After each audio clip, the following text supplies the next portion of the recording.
philosophically consistent with There it. are far more violent things written than the Satanic Bible. So you can't tell me that that was written in such a way to promote violence. Well, I'm not saying that it was. I'm just saying that it lends itself by the nature of the language used. Well, let's read it. Let's read it. Okay? Let me quote something. Jesus said, I come not with peace, but with a sword. Now, if I'm a Christian and I say, well, I have a sword, I'm going to go kill non-Christians. It's a matter of interpretation. I would say... No, that is absolutely philosophically inconsistent with the larger worldview of the teachings of Christ. Just as it is with Satanism. Well, okay. Why blame the acts of a few nincompoops on a book? We'll read from this book if you'd like, but let's read this book, all right? Because this one's more interesting. Mad dogs are destroyed. Okay? The fact remains, given the opportunity, they would destroy you. Therefore, you have every right to symbolically destroy them. And if your curse provokes their actual annihilation, rejoice. Rejoice that you have been instrumental in ridding the world of a pest. He is made to be trampled underfoot. You love quoting that. I've heard you say that before. Have you? Yeah, you really say it with gusto. You could be a really good Satanist. You never know who's listening to you when you're on the radio. Well, but Zena... It was just that little snippet that someone played for me. Zena, you have every right to symbolically destroy them. I'm a writer. Now wait, I'm a writer and a journalist. I know the responsibilities of language.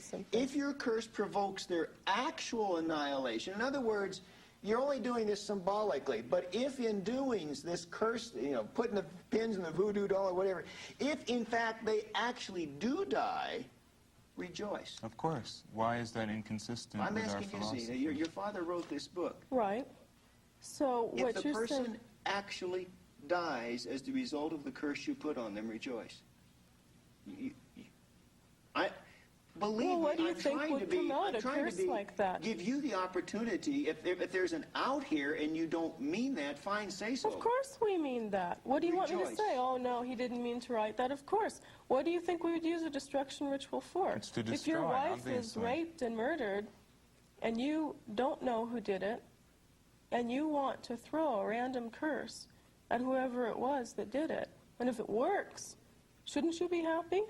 Or should you mourn the rapist, which I guess Christians mourn the people who kill them too?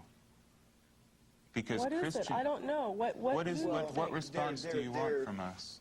Don't you think that a destruction ritual... I think you seem to have this idea that we toss around these destruction rituals right and left, that we do them every Friday night, with no regard. We just go through the phone book and we just pick people out with no regard for who they are. Don't you think there's a reason why we have that? Sure, you feel that you've been wronged and have a right to get revenge. And explain to me why that is wrong. Explain to me if it's something that's so blatantly obvious.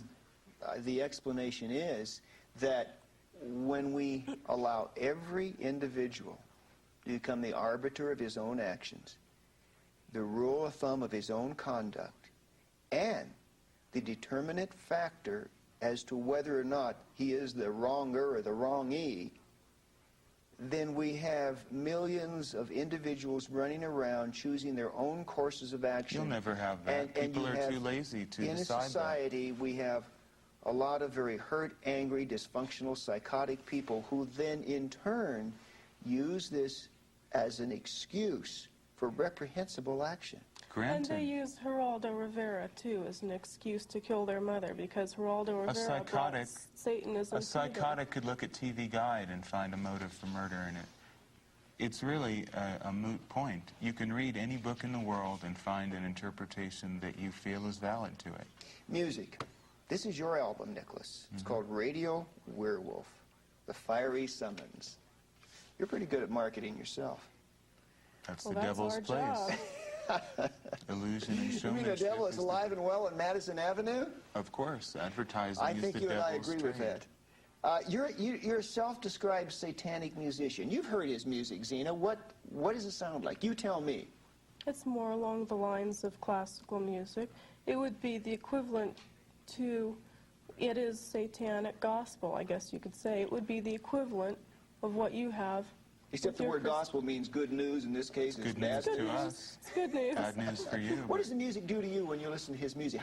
Does it affect you in a certain way? Is there something about the mood, the ambiance of this? What does it do to you? Well, the music and I'm beginning to work with Nicholas on his music. We make music for a purpose.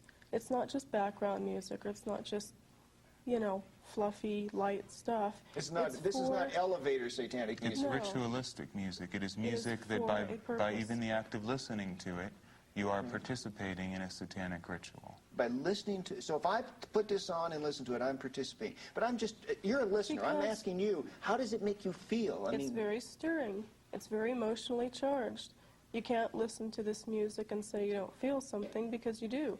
I'm sure you would probably feel either hate or fear or rage or something. I don't know, maybe he's a great musician. I just say the guy's very talented. Right, but I would say that someone who would listen to it would probably feel very similarly to how one might feel if they're listening to classical music that is bombastic and emotionally charged. Here's a song called Incubus, which is about sexual cohabitation with demons, a human being cohabiting with a spirit being. Right. That's what it is. That's correct. True. So, and how does that make you feel? Well, this is another this is a woman mythology. cohabiting with a demon. Right. There are succubuses, too, which does that make you want to do it, or what? You really bring it down to the lowest level. I'm asking you. He says it is ritual music that draws you into its intent. Particular I'm asking a point-blank question. That Don't particular pass it on. song is Does designed... it make you want to do that, or what does it do? He's named it Incubus. What does it do? It's very stimulating, of course. It's designed for sexual It's designed arousal, to sexually stimulate. Of course. Prepare one for a cohabitation with a demon? Well, I don't believe in demons. I'm using a mythological word, incubus. It's an archetype. It is a real force, but you believe in demons. I don't. You're talking about demons. I'm not. Is this commercial music? Is this... is it going to sell, or is it just Satanists who listen to this, or who's going to run out the record store and buy it? Satanists listen to it, and people who respond to a satanic philosophy, whether they call themselves Satanists or not, listen to it. But it is not intended for the millions. Certainly not. You mentioned King Diamond earlier. King Diamond is a member of the Church of Satan, correct? King Diamond is a metal musician, kind of thrash metal, black metal. How do you feel about the Metallicas and Slayers of the world? Well, musically, I think I hate rock music. I think rock music's one of the most dangerous influences on young people in a long time. Well, why is it dangerous? It promotes self-destruction, which we're adamantly opposed to. It promotes the use of drugs. It promotes a very conformist attitude, even though rock musicians and... Under the guise of nonconformity. Does it bother you, Zena, that they're kind of using your symbols and your faith and ripping it off to get rich? No, I wouldn't say it bothers me, because they're doing what they have to do. It's a sign of the times, unfortunately, but it is... But if it gets a kid into Satanism, hey, isn't that better for you? It doesn't, though. No, it really doesn't. It doesn't, because it doesn't. they don't All it have does a is clear give them idea. a surface illusion, which really has nothing to do with Satanism. So it is of no value to us that these people utilize satanic imagery. If we had public record excuse me, I burnings... don't understand why. Because it seems to me... Because that isn't Satanism, what they're encouraging. Drug use, the whole heavy metal aesthetic. What's getting them away from Christianity? Isn't that... No, it really isn't. It really isn't, because these and that kids... isn't better either. No, I mean, just getting away from... You're real ideological purists. Absolutely. We're an elitist organization. I mean, we feel that